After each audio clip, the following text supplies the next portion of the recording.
بسم الله الرحمن الرحيم لم يكن الذين كفروا من أهل الكتاب والمشركين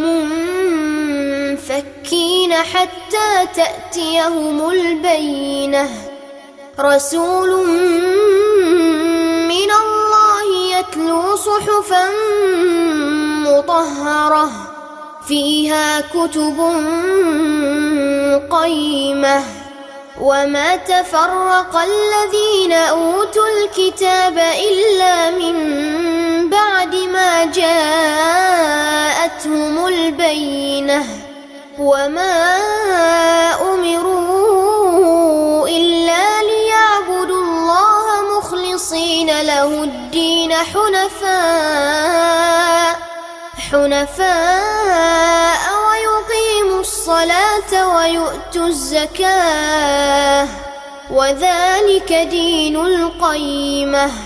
إن الذين كفروا من أهل الكتاب والمشركين في نار جهنم خالدين فيها أولئك هم شر البرية